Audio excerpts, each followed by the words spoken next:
In a warm kitchen lit miss by my fire mother, and habit, Diep says one sentence there's that no one turns there for love me. into a wound. When I miss my mother, When I miss my mother, there's no one there for me. If there's you no want one there for stories me. where truth has consequences, like and subscribe, because what James learns next could shatter the only peace they've built. That house doesn't feel like a setting. It feels like a We living need to talk thing, about what happened. breathing heat through the Just stove, give me a second. I need swallowing to write this noise so the child can stay light, first. You okay? storing Stop yesterday's listening. fears in the corners Yeah, I and just got pretending they're What is only it? shadows. It's from Michael. Diep moves It's through not good. mornings with a kind of discipline that isn't rigid. It's protective. Her hands don't rush. Her eyes don't wander.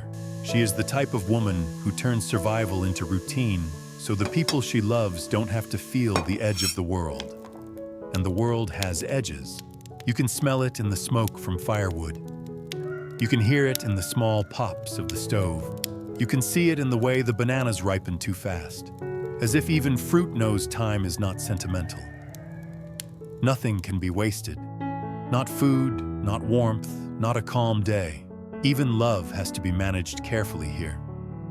Because This when a one is family for the has lived verbs. through instability, peace becomes a craft, Keeping a track like practice, this really a helps. standard. Yes, it's And easier James, now. tired in that controlled way, has become a man who believes safety is something you handle early.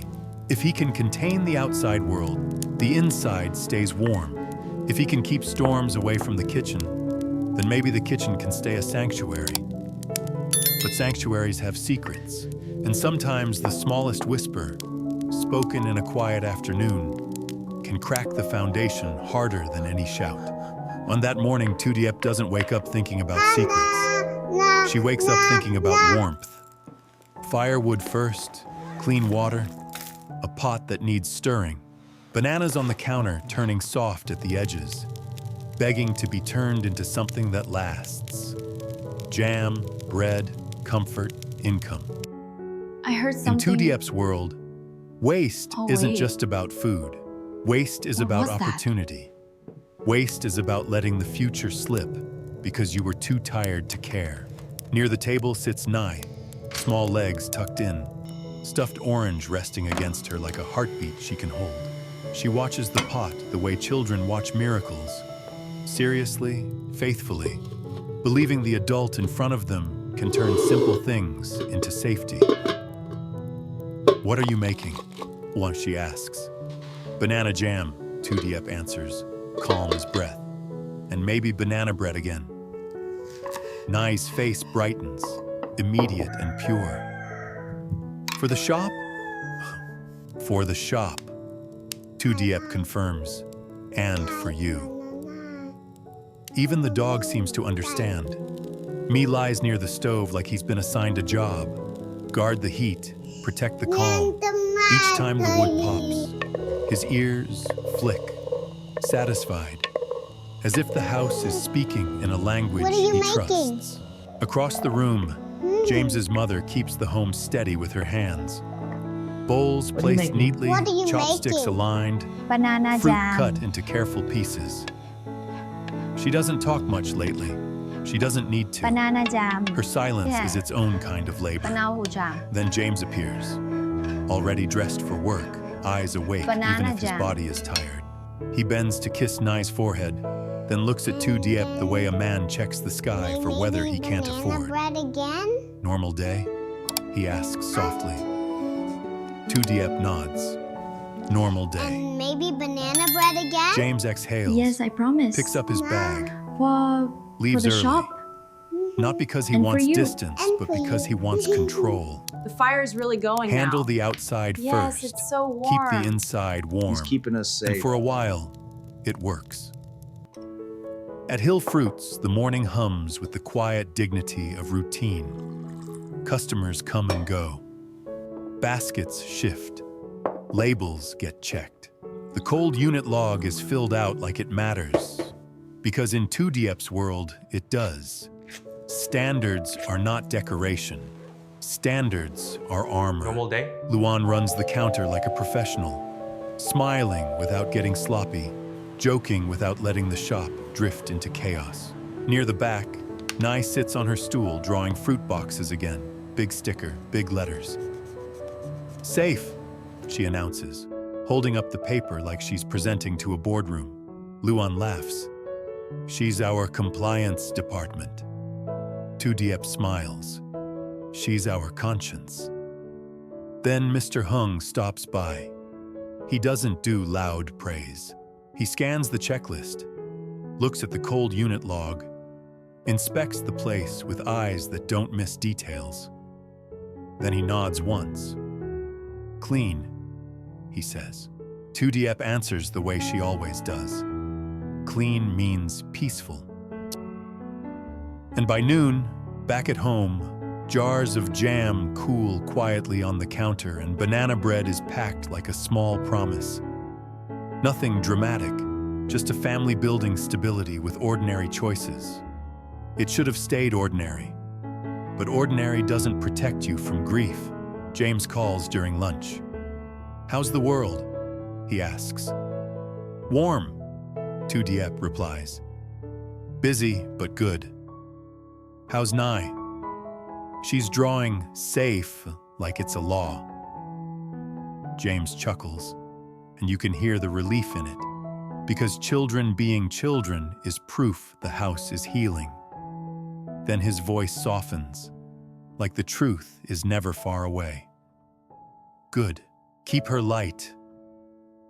Diep pauses, feeling the weight inside that sentence. Keep her light. Keep her from sinking into the old darkness. Keep her from asking questions too early. And you?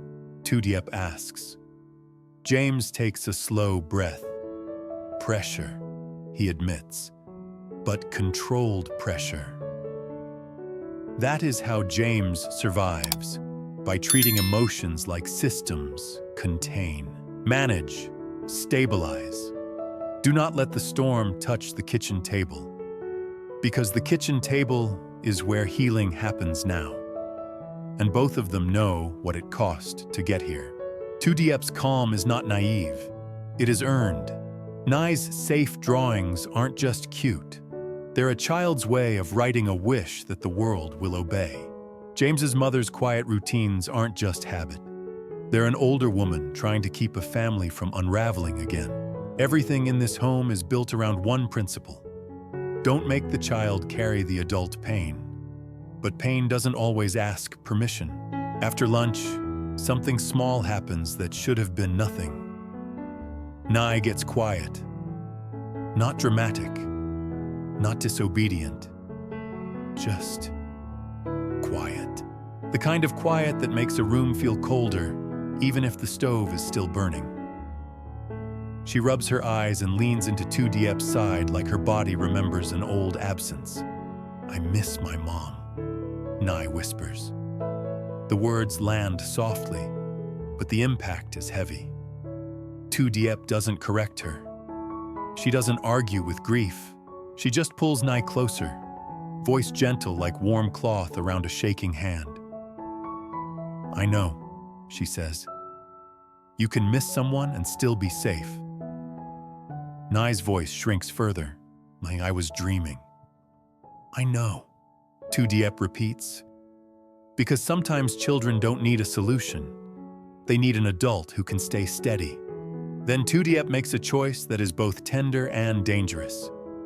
If it helps, she whispers, you can call me Mom too, just to make your heart feel less lonely. Nai nods, breathing out like she's been holding air for too long. She leans in until her small body stops trembling. The dog lets out one short bark and settles again, as if approving of the peace treaty. Diep smooths Nai's hair and keeps stirring the pot, because for her, care isn't a speech, it's continuity. But later, when the house finally goes quiet, when No sleeps on the couch and even the stove seems to burn softer, Diep stands alone in the kitchen, staring into the fire like it's a doorway to a time she tries not to enter. James comes home late and finds her there, not crying loudly, just still. You okay? He asks gently. Diep tries to answer quickly the way she always does. Efficient, reassuring, no burden. But something in her voice cracks when she cries and misses her mother. Diep whispers, eyes fixed on the flames. I can be there for her. James doesn't speak.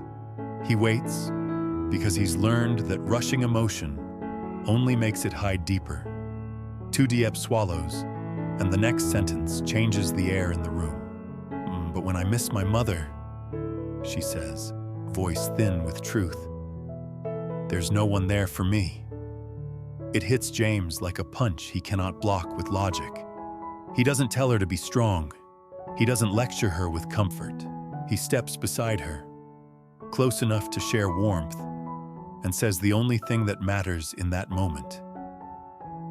You're not alone anymore. Diep nods, but her eyes don't lift, because some pain is older than love. And that night, after Nai is asleep, after the stove is fed one more time, James sits at the table with his laptop open. Not for contracts, not for slides, for a question. Rumors he once dismissed now rearrange themselves into a pattern. Village whispers, contradictions, a gone story that never felt fully settled. And now it isn't curiosity, it's responsibility. James makes a CEO decision. Gather facts before you bring risk into a home. The next morning, James tells Diep he needs to inspect a supplier site outside town. He says it casually, not a lie, just not the whole reason. Diep nods. Drive safe, she says. Call at lunch. James does call, just not from where she expects. He's standing in cold air near a rural workyard where stacks of wood are laid out to dry. The place smells like sap and dust and effort. Men move boards, check lengths, argue about measurements like it's life or death. Because out here, your hands are your credibility. James listens for a moment, letting the rhythm of the yard settle around him. Then he asks to speak to someone who knows the area well. That's how he meets Diep's uncle. An older man with weathered hands and the kind of tired honesty that doesn't care about titles. James doesn't walk in acting like a CEO. He walks in acting like a husband who needs the truth. I'm not here to start drama, James says quietly. I just need to ask something, respectfully. The uncle studies him like he's measuring weight, not words. Then he says, ask. James chooses his words the way you choose steps across thin ice. I heard there might be a connection between my family and Diep's past, he says. And I heard Diep's mother might not be gone. The uncle's face tightens like the past has teeth. He doesn't answer fast. He looks away, then back, as if deciding whether the truth will protect or destroy. People lied to protect her, the uncle says finally. James's chest goes cold. So she's... The uncle nods once. Minimal. Final. She's alive, or at least there was never proof she wasn't.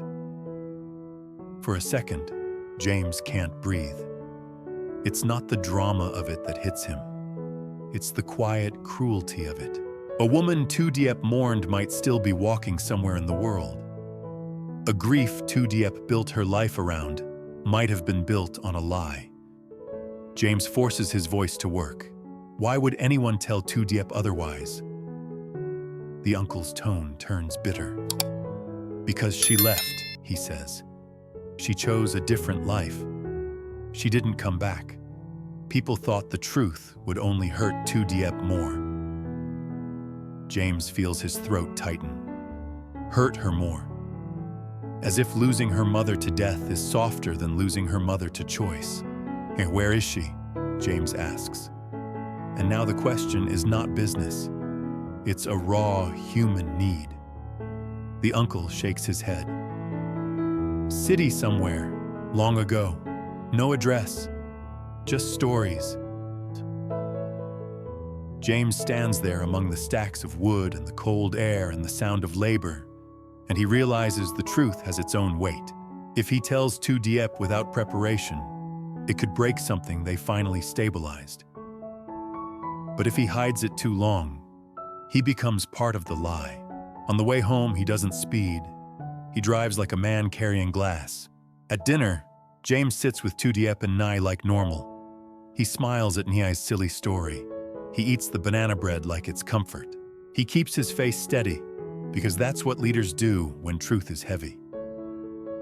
But inside, he is split in two.